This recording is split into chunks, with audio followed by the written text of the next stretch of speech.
Welcome, everybody. This is our meeting about the future of the grid in California with our guest speaker, R.L. Miller, who is the founder of Climate Hawks Vote, a very important organization to keep our politicians accountable to deal with climate change. And if for those of you who are new, we're a grassroots organization in Fallbrook that puts on monthly presentations to help educate the public about issues relating to climate change.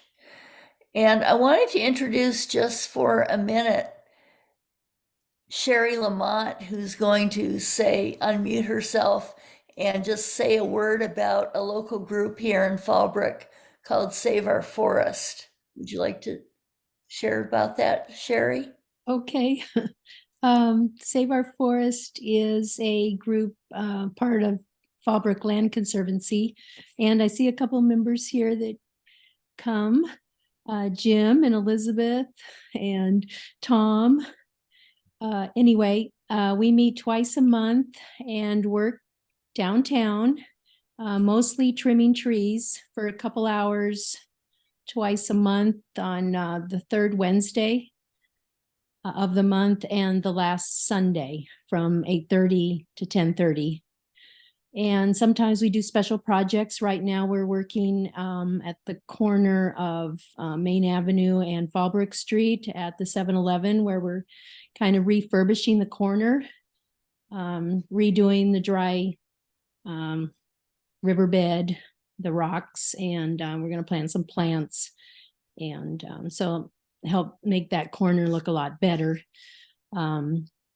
We just like to take care of the trees mostly down on Main Avenue and on Pico. So that's about it. Thanks, Sherry. Trees that you planted, right, Sherry? Plant trees. We plant a lot of, over the last 30 years, we've planted a couple thousand trees in town. And so every so often now we're replacing trees that have died or have disease. And I think they can join if they want to volunteer.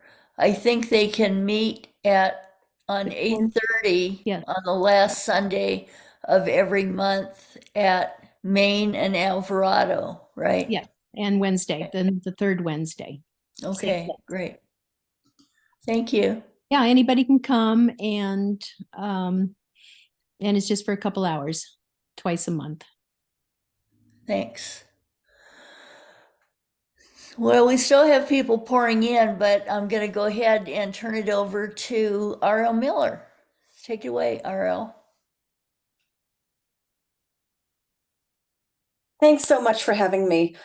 So for anybody who doesn't know me, and I remember speaking to your group, was it last year or the year before? And I know you sent me a very nice tree planting acknowledgement, which was very cool.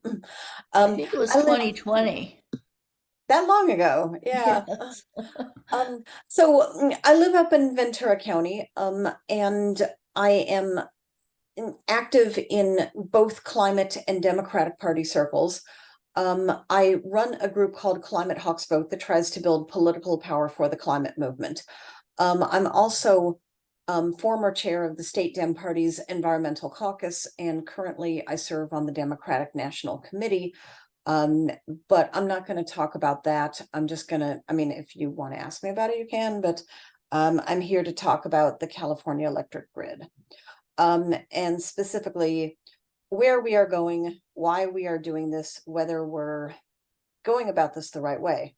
I gave a talk on this back last May, and since then there have been some developments that I will get to near the end. And I need to warn you guys that this is going to be a fairly nerdy presentation. I hear you guys can handle nerdiness, climate nerdiness, in a good cause. If you want to grab an extra cup of coffee, it might help. Because I started asking questions in response to, there was a bill and there were people who were unhappy about the bill, and there were people who liked the bill, and this was all very much within Democratic Party circles. This was not a obvious, let's go bash the Republicans. And I started asking questions and digging into it, and what I found was that California was at a crossroads on where we're going to be getting our electricity from in the future. And I want to be really clear about something. We're going to need a lot more electricity. We need to add electric cars. We're going to be electrifying our homes. We're going to be basically getting rid of fossil fuels, if all goes well, and replacing almost all of the fossil fuel demand with electricity. Where's the electricity going to come from? And I have rooftop solar on my home. I love rooftop solar. I have marched against the proposal to cut rooftop solar net energy metering, but I want to get one thing straight out of the way first. We cannot rooftop solar ourselves out of this. We cannot put enough rooftop solar on enough homes to supply all of our energy needs. So I want to sort of get that misconception, if you will, out of the way first. And this bothers some of my friends in the climate movement, because some of us grew up with the idea that if we all just had rooftop solar, we wouldn't need anything else. Well, life got complicated somewhere between 1970 and 2023. And it turns out that we're going to need a lot of electricity coming in from a lot of different sources, none of which are going to be coal or natural gas, if all goes well. And instead, we're going to need rooftop solar. We're going to need utility scale solar, also known as solar out in the desert. We're going to need offshore wind. We're going to need transmission lines. We're going to need a lot of things. The good news is that the state of solar is as strong as it can be, given what Gavin Newsom has done to net energy metering. And the industry is doing pretty well. Thank you, Joe Biden and the Inflation Reduction Act. The problem, it's basically that if you have a large utility scale solar plant or farm or whatever they're calling it, all you need to get things going is to hook it up to the grid, which is a problem, and transmission lines, which is a problem. So I'm going to sort of walk people through, and I'm going to try to do this screen sharing thing, and let me hope that this works here. There we go. Awesome. Okay. So, so California energy needs. Let's start off with the basics. Okay. So I took this snapshot on a sunny day in spring, because if you want to try to convince people that the California grid can run on renewable power alone, the best time of year to do that is on a sunny, slightly windy spring day. Spring, because our demands haven't skyrocketed, and because the days are a little bit longer. Sunny for obvious reasons, and windy because wind helps a little bit. We don't have enough wind. That's a story for a different day.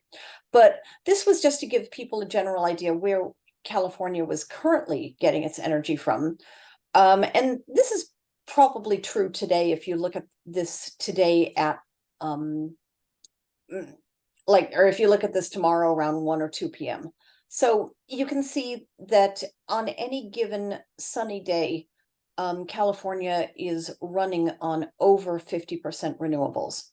And of that, over nearly 80% of it is solar. They count small hydro as renewable, but large hydro as non-renewable for reasons that are lost in history. We have Diablo Canyon providing 8% of our grid for right now.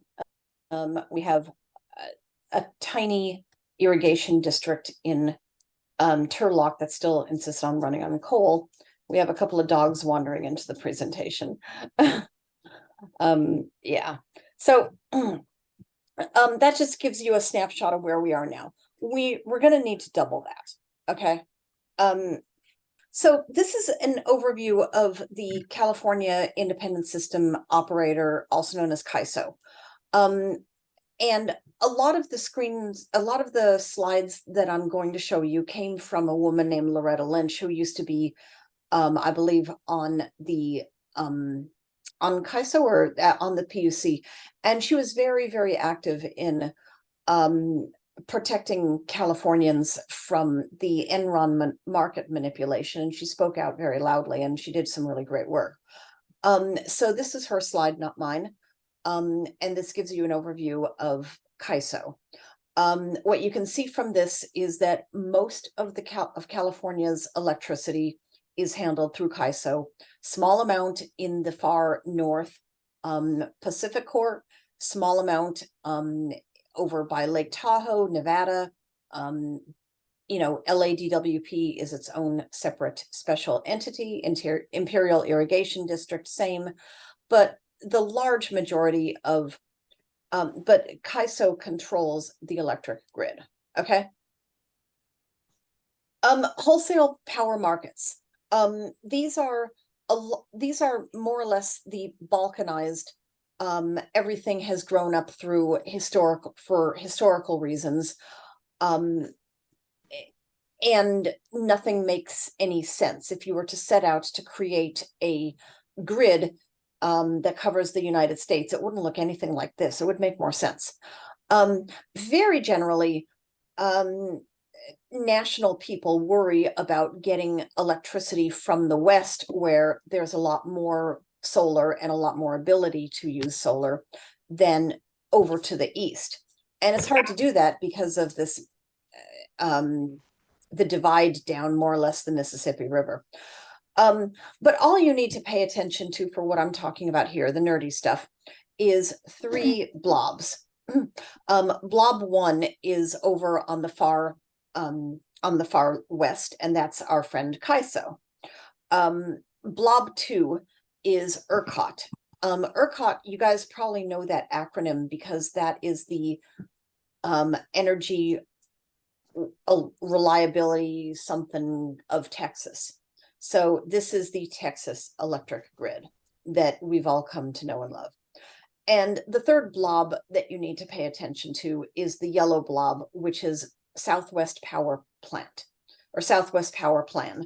They are headquartered in Arkansas, and they are very ambitious, and their ambition is to spread further west. And you can see that they've done a very good job of spreading west to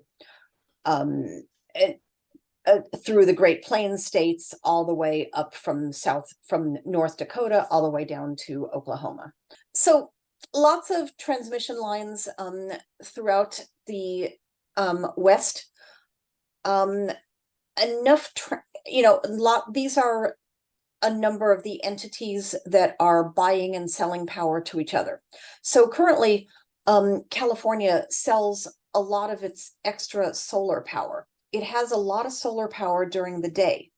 And it has so much that it either does what's called curtailing, which seems to me to be a fancy word for throwing away, or selling it on what's known as a 5-minute market and a 15-minute market. Those are, I think, fairly self-explanatory terms. And let me just add, by the way, that this whole area is just nothing but acronyms and alphabet soup. And it's confusing. I only sort of understand much of it. I'm trying to walk you through what I've found out as I've gotten deeper into it. But a lot of this came about because there was a bill by the name of AB 538 that was going to promote something called grid regionalization. And a lot of people within the Democratic side took umbrage at the idea of grid regionalization. They wanted California to stand alone. And I looked into grid regionalization and I realized that actually this is a good idea. The general idea is that when the grid is more regionalized, It is more resilient. We can get power from places that are not being hit by whatever is hitting us at the time, heat wave. You know, there's a heat wave in California. It's going to affect probably Arizona and Nevada, but it's probably not going to affect Colorado or New Mexico. We need to be able to do that. And oddly, I found that a number of people in California were pretty resistant to the idea. So California has begun to plan for a future, for that future doubling of electric needs without sharing power with other states. And this is what they came up with in January of this year. These are rough circles. This came from CAISO. And they generally show what they consider base, which is how much more they're going to need, and then sensitivity, which is during times of extreme stress on the grid, you know, aka massive heat waves. So you can see that they're planning for a little bit of Wyoming and Idaho wind, a little bit of Humboldt offshore wind, Morro Bay offshore wind. Those two seem to be our best spots for offshore wind. But for the most part, they're looking at new transmission lines that may go through the desert, and that may affect different places. Okay, now that I have this problem solved, let's see if I can. Okay. I'm going to give you a screenshot of a Facebook post put up by a friend of mine regarding batteries, because everybody says, what about solar plus batteries? And this is not, I'm not endorsing the point of view that is expressed here on this screenshot. I'm just showing you that people in Acton, which is northwest, the northern deserts out of Los Angeles, if you take the I-14, it's not the California 14 out to Palmdale and Lancaster, they're proposing a large battery plant in Acton. And the Acton homeowners are mobilizing against this because they don't like it. There's going to be a solar panel farm, and then there's going to be battery storage, and then the battery storage plant in Acton would then provide nighttime power to California, to Los Angeles. Again, I'm not endorsing this. I'm just trying to give people a general feel for how the battery plants are being opposed. And the wind plants are the wind farms are being opposed, by the way. Unfortunately, in San Luis Obispo, there was a mayor election last year, and a pro-wind candidate lost to an anti-wind candidate. And now the future of the offshore wind in San Luis Obispo County in Morro Bay is now going to be a mess. You know, we'll see what happens. So there's generally two market proposals that are coming up.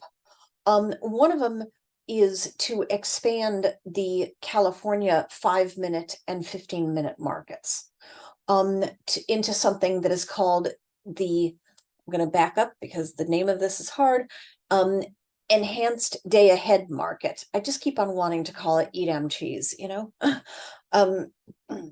But that would be pretty well what it sounds like. CAISO sells power the day ahead rather than 15 minutes ahead.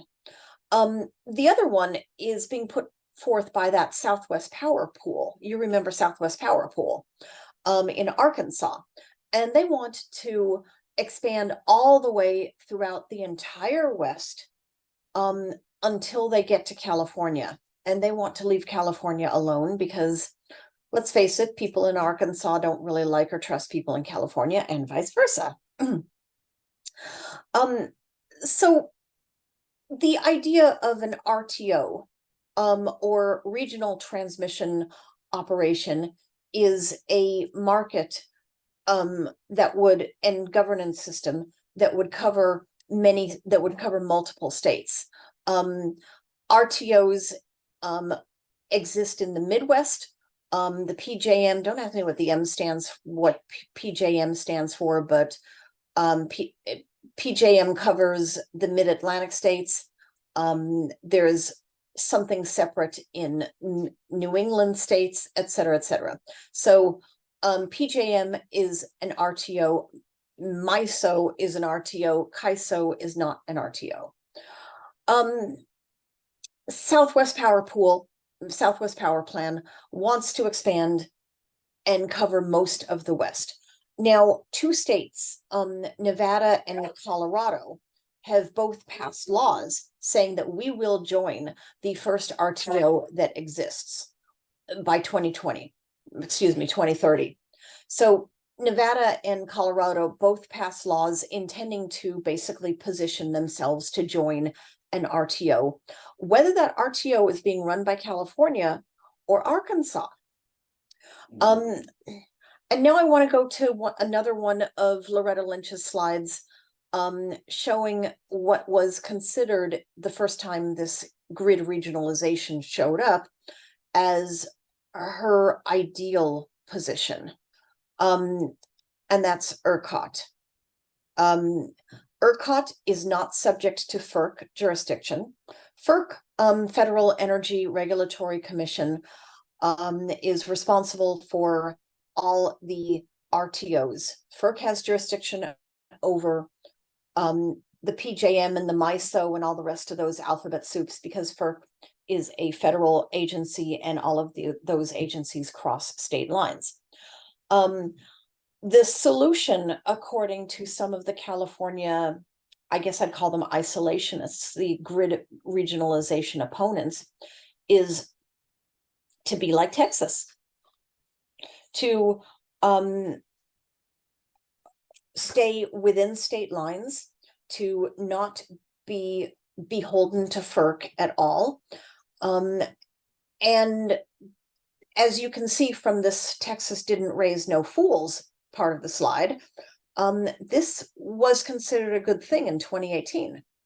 What happened after that was that the first effort to create a grid regionalization bill died, and Texas got hit hard by a freeze in 2021. My son, living in Austin, was stuck in his apartment for 3 days because they didn't have any snowplows in Austin. My son in Wisconsin was laughing and saying, "Don't you guys know what to do in a snowstorm?" And my son in Austin was saying, "No, it's Texas. We haven't had a snowstorm since God only knows when."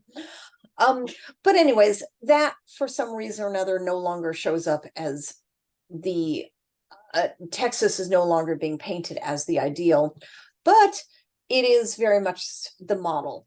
Again, a regional grid would be resilient in a way that the Texas grid was not really resilient to that horrible cold snap that hit Texas. So, fast forwarding a little bit, AB 538, the grid regionalization bill, died in committee this year. It is technically a 2-year bill. It's technically got the possibility of coming back. Meantime, in August, late August, CAISO and other organizations announced something called the Westwide Governance Pathways Initiative. And that is brand new to all of us. And I want to emphasize that it's really flying under the radar. You cannot look it up on even any of the business organization newsletters that cover these things. It's not on E&E News. It's not on Reuters or Bloomberg or anything like this. I've been finding out mostly by looking at CAISO website directly. And I will give you guys some links once I have a chance to type, because I can't talk and type at the same time. This is a proposal for governance, not market. CAISO's EDAM is the market, and Southwest Power Pool's Markets Plus is a market proposal. These are markets, meaning the buying and selling of electricity. This is instead a proposal to set up an outside entity in which CAISO would have a good sized seat at the table, but other states would have the opportunity to name board members, because let's be honest, they don't trust California too much. I personally think that we deserve about 5 seats at the table for every 1 seat that Nevada and Wyoming get. And so far, this proposal is in effect for Washington, Oregon, California, Nevada, Arizona, and New Mexico. I'm not sure about Colorado yet. And Idaho has flat out said, hell no, we don't know enough about it and we don't trust California. So I think they're going to be announcing something early next year. I saw some things January of 2024, they'll be announcing their board. And other things, they'll be doing elections and having it be known by March of 2024. What this means in a nutshell, though, is that the grid is going to get regionalized. The California grid will become a Western grid, regardless of the opponents, the grassroots opponents to grid regionalization. So again, there are people, including myself, who see this as a good thing. But this anti-grid regionalization has been fairly pronounced within California Democratic circles. And that's why I feel sort of beholden to speak out and give a little bit of a contrary view as to why we actually do want to regionalize the grid. I see that California's been at a bit of a crossroads, and I hope that they're going to be setting forth on the right path. So I'm going to take a breath here and see if I've got questions. And again, I apologize in that this was a fairly nerdy presentation, and I've been doing my best to avoid the FERC and ERCOT and MISO alphabet soup that seems to be prevalent in electricity stuff. And by the way, that's a feature, not a bug. They don't want things to be easily understood by grassroots activists. I'm really convinced that they know that there is a tiny little clique of people who understand this stuff for a living, and they want to keep it that way. So I'm here to try to answer your questions. I may not have all the answers.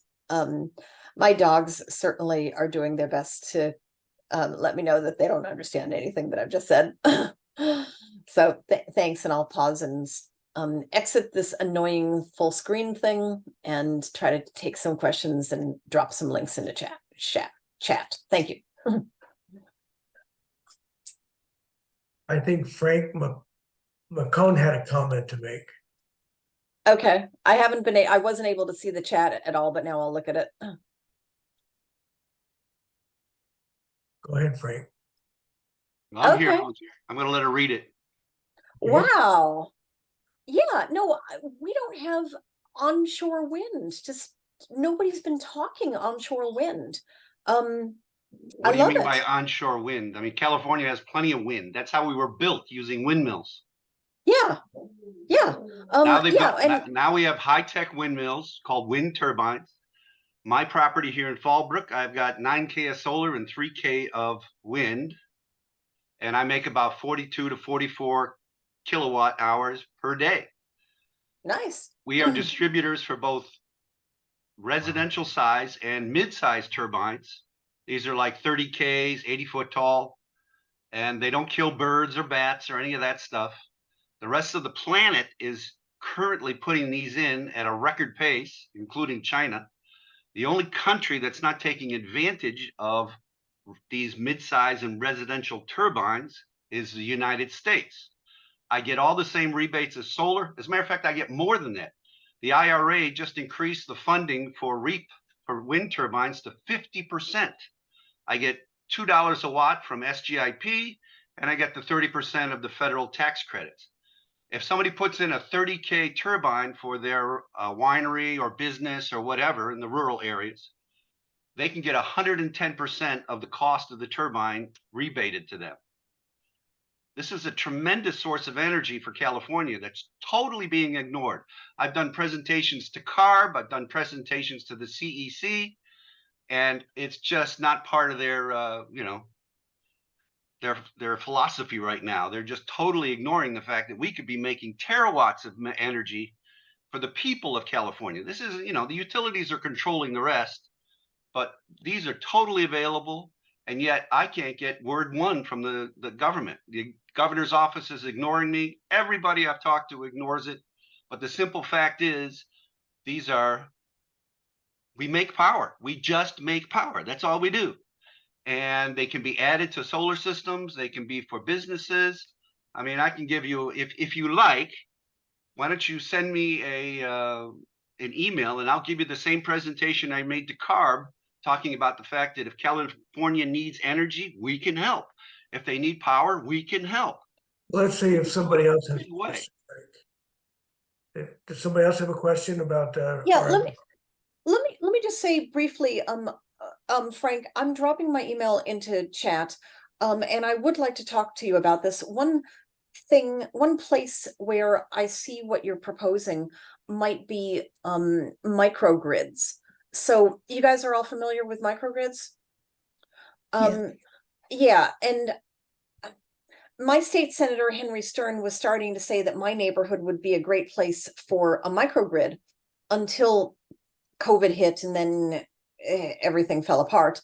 But where I am, our electricity isn't super reliable, and I'm sick to death of the, planned, what do they call those things? PSPSs, the planned shutoffs of the power. And I think that wind makes a lot of sense. The conventional wisdom is that we don't have enough need for wind power in California. And then I look at the San Gorgonio Pass area and I say, huh? So Frank, please do shoot me an email and let's talk further, okay? Because I'd That like would be to. great. Yeah. I'm sorry, I'm a little emotional about it, but the fact is, you get so much ignored. So I've kind of given up on California. We Don't cover give the up. Southwest, including Yeah. Arizona, Nevada, and Hawaii. So Yeah. I'd be more than happy. I apologize to everybody else on the line here that this is kind of a different tangent, but the simple fact is, if you're looking for power to help the grid for EV, things like that, one 30K turbine equals 250 solar panels. Okay, so we'll let you Okay. talk offline. I'll Yeah, take let's it. Thank you, talk. Tom. Let's talk I'll take- offline. I'll go. Okay. I'll talk to you later. I'm gonna go watch the Sounds game. good. Thanks. Bye bye. Okay. Thanks, I have a Frank. question, Yeah. RL. We did have Frank as a speaker before. Okay, Right. great. Okay. This has been totally I'm ignored. competing with a game. Yeah, the, Monday Night Football. This is I was gonna say the D-backs versus, where are they playing now? The Series. Phillies?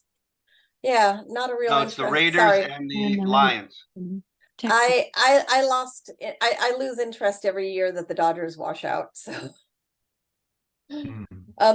anyways, Tim, are you Timothy or Tim? I see that you've got a hand up. Tim is good. You have been somehow, I've seen things from you or whatever.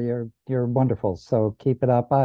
There are many different aspects of this. I am indebted to the Environ Dems caucus, and I think Igor is ahead of that, has really stepped up, I think, the last 6 months. So I need to mention that. I go to a lot of SANDAG meetings. I'm a scientist, graduate physicist, among other silly things. And so I've looked at this in some of the journal articles that have been popping up, but also, and I think one of the issues is we tend to have an economy that works on monopoly and mining.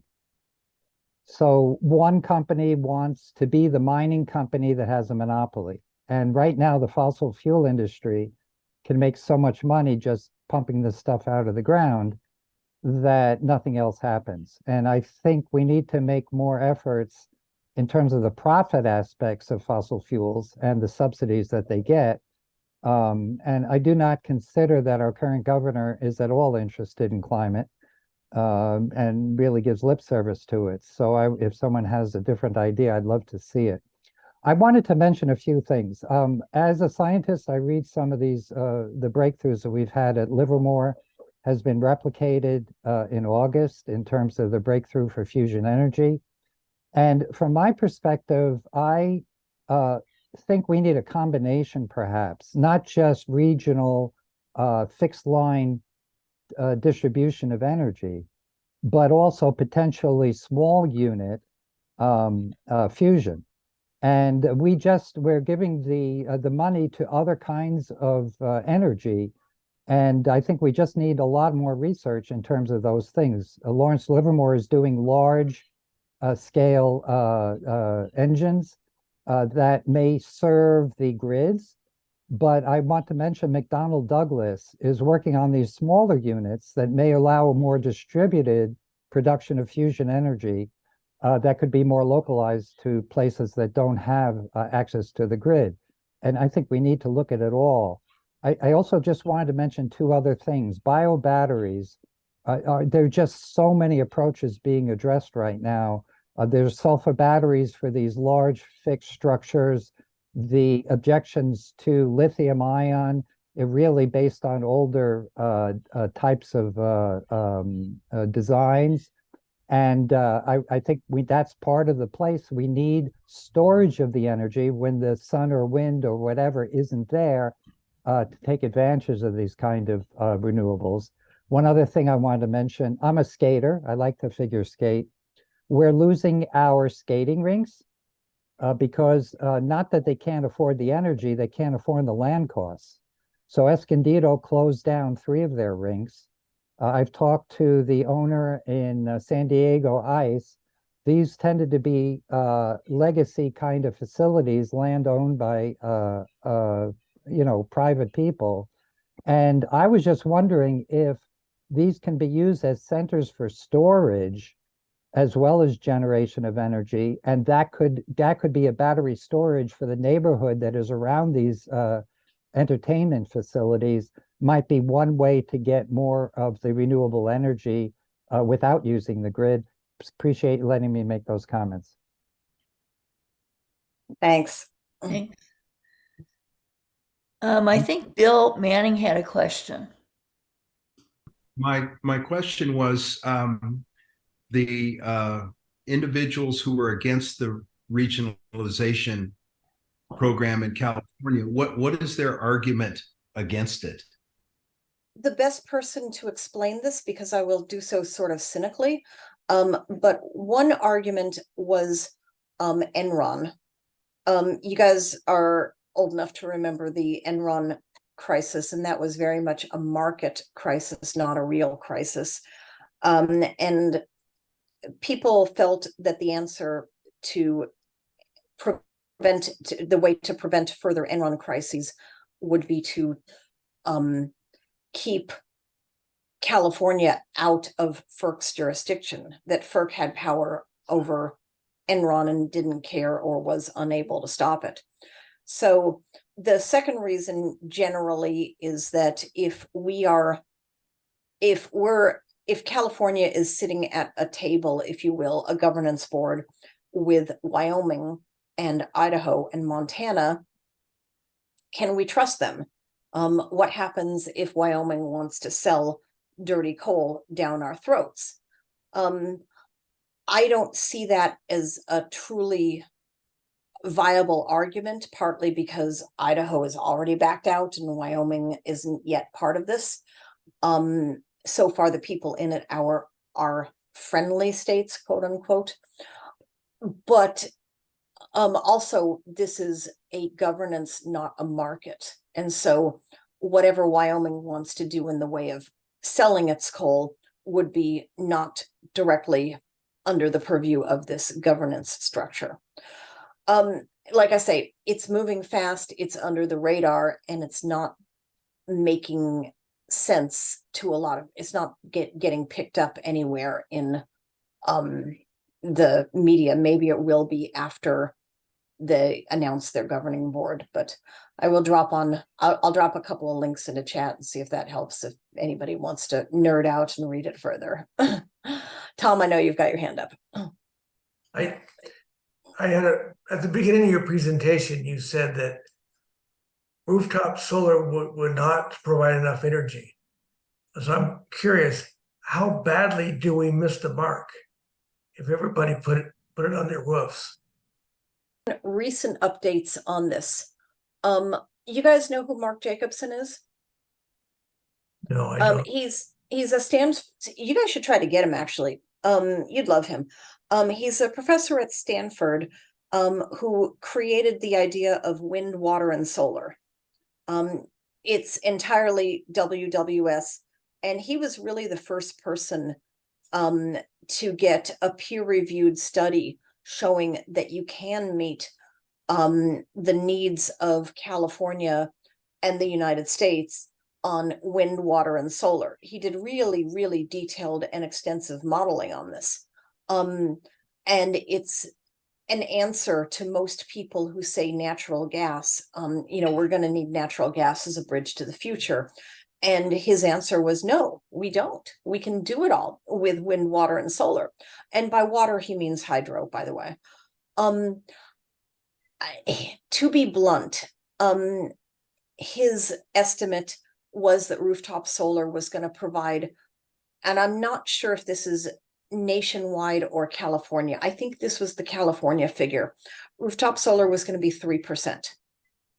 3. Not a typo. Utility scale solar was going to be 50% plus. And I think that when he looked at this, batteries were not really a thing. I mean, he started his work in maybe about 10 years ago, 2015 or 2013 or something like that.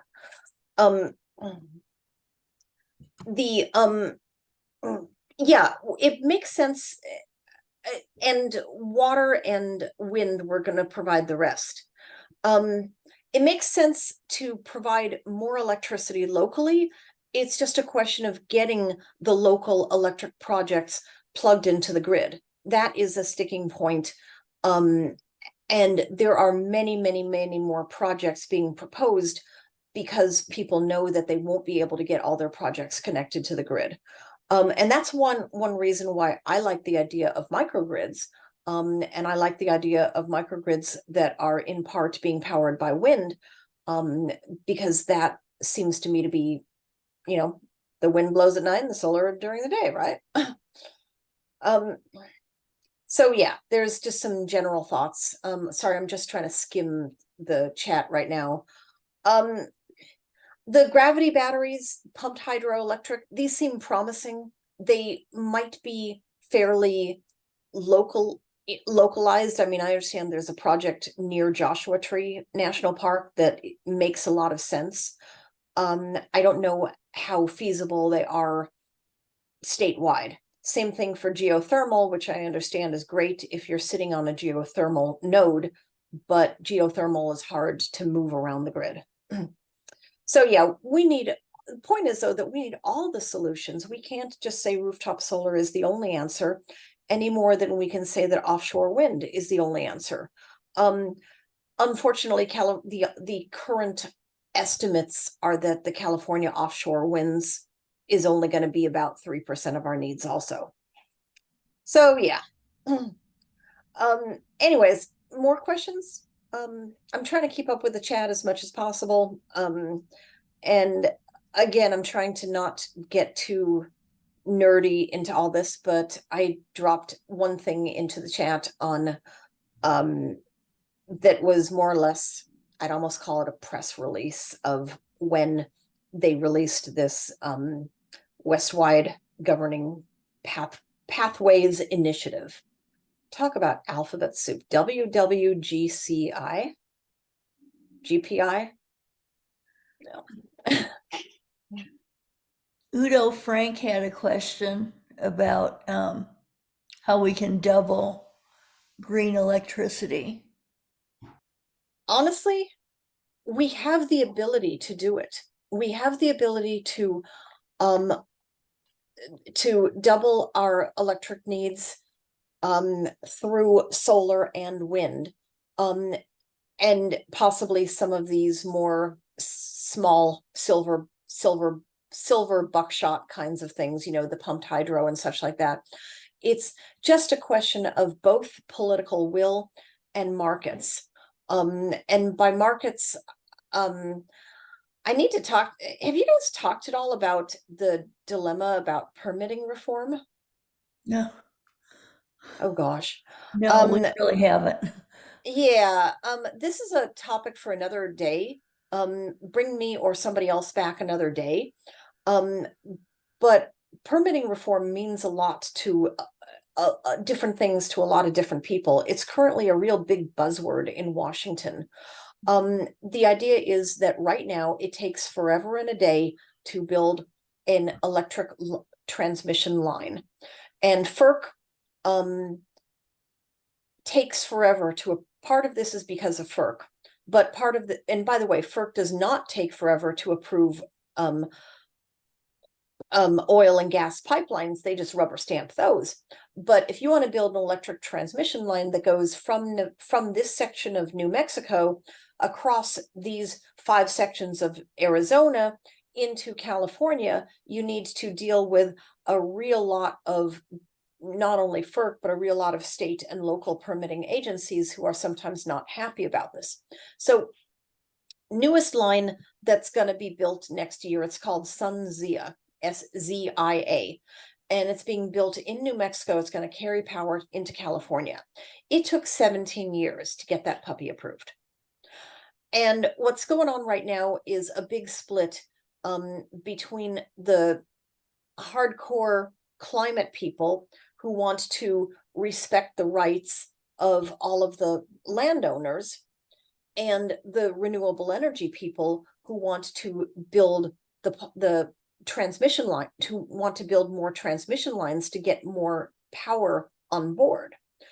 And then it's complicated even further by the Republicans who say, we will only give you more permitting reform by rolling back our bedrock environmental laws to make it easier to build more oil and gas. Yeah, and that's where we're stuck. The climate coalition of hardcore climate environmentalist people versus the renewable energy people is sort of fraying at the seams, if not actively splitting. And the Republicans are, meantime, we all agree that the Republican solution is the wrong one, but they're in charge of Congress right now. So you hear a lot about permitting reform in Washington, D.C. Scott Peters has introduced a bill called Big Wires that would make it easier for FERC to do its job, but not remove the problems at the state and local level. So it's a start. It's not enough. There's another bill supposed to be coming out that's known as the Kasten-Levin bill. Mike Levin, who I think represents a lot of you guys, is behind it, along with Sean Casten of Illinois. And those are the two best climate hawks, two of the best climate hawks in Congress, I think. I'm rambling a bit. Like I said, it's a topic for a whole nother meeting. And I'm not sure what my time limit here is, if I need to shut up at 7:30 or if I've gone way over time already or what. No, you're fine. Okay. We will probably wrap it up in about 5 minutes, so. Okay.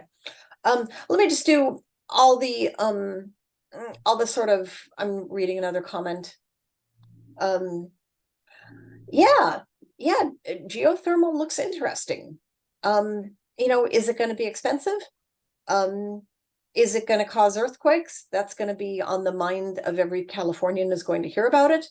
And the more we can do to transition, to get our friends in the labor movement and our friends in the building trades away from the idea that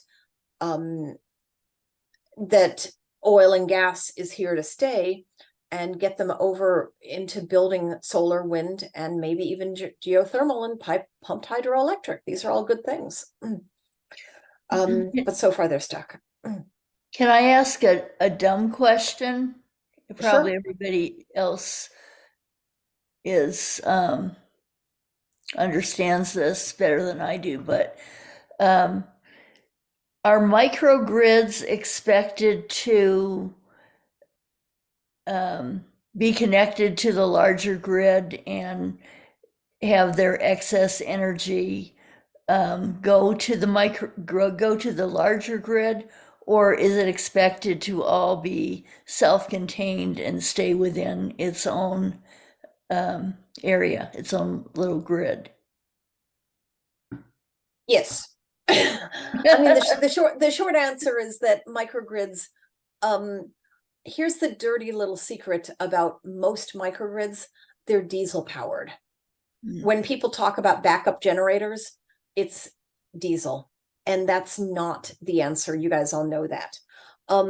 There was a bill passed a few years ago, and microgrids are being studied, and not much is happening with them as far as I could tell, but they're intended partly as a local solution so that Fallbrook gets its energy first from its local microgrid before going out to the bigger San Diego gas and electric system. And it's also supposed to be a backup in case the main grid goes down. But honestly, they don't know yet because they've just started to play around with microgrids. Like I say, there was a bill passed maybe about 3-4 years ago. And I went and researched microgrids pretty recently, and all I could find is some study stuff. You know, people get excited and they pass the bill, and then it all falls into a 5 years of hibernation, and maybe it emerges from the hibernation and maybe it doesn't. So I don't know the answer, what it's going to look like. And I think that the answer is that it could be both. Mm-hmm. Thank you. Well, I think we'll wrap up. I did want to let Deanna speak for just a minute about our next month's meeting. I see Tim has a real quick 1-minute question, and then I think Don might have a comment. Well, you can just read that on the notes. Tim, did you have a 1-minute question? Yes, I just wanted to, I had gone to a meeting back in June, I think it was. Sandag has a, they call it a work group or some type of a networking thing to encourage commercial employers to put solar and then create recharging facilities for bidirectional cars to go home and act as reservoirs for the evening times as battery storage. So I just wanted people to know from my perspective, Sandag is working on some of that. If you're interested or know some people that are interested, please pay some attention. They are actually talking with employers, and they're generating programs with have a little profit for the employers. And the issue is some bidirectional cars and how to connect them to your home. So I just wanted to mention that. Thanks. Thanks, Tim. Well, RL, we really want to thank you for coming tonight, for being here. You are so knowledgeable, and we're just really impressed with what you bring, all the knowledge that you bring to us. And Thank you. We're just going to have you more often. I'll do my obligatory plug stuff. I run a group called climatehawksvote.com. If you sign up for emails, I will email you about 4 or 5 times a week, asking you to take action on everything from today was commenting on the Arctic National Wildlife Refuge and the Strategic Petroleum Reserve in Alaska, to we're not doing an email tomorrow, it's Halloween, but we're going to be emailing you, asking you to support different candidates for office. We also, because we can't fix our climate without fixing our democracy, we also do voting right advocacy work, and that ranges everything from trying to fix the Supreme Court to standing up for voting rights in mostly other states where they're much better than where they're much worse off than we are in California. So again, please sign up for emails, and I promise that they will be informative and entertaining, because I do my best to not do those "we're all doomed" kinds of emails, and instead try to keep things fact-based. So thank you. Thank you. Yeah. Deanna, would you like to mention our Sure. next month? Sure. Yes, we're going to have Keith Micus, who is president of the San Diego EV Association, speak in November. And he's owned, oh boy, maybe 7 or 8 EVs. He's going to talk about the pro and con of owning an EV, how to go about selecting an EV. And so those are the basic things he'll cover next month. Thank you, Deanna. Welcome. What's that date for next month? November 20, let me see. Yes, November, Last is it Tuesday. November 28th, the last Tuesday Okay. of the month?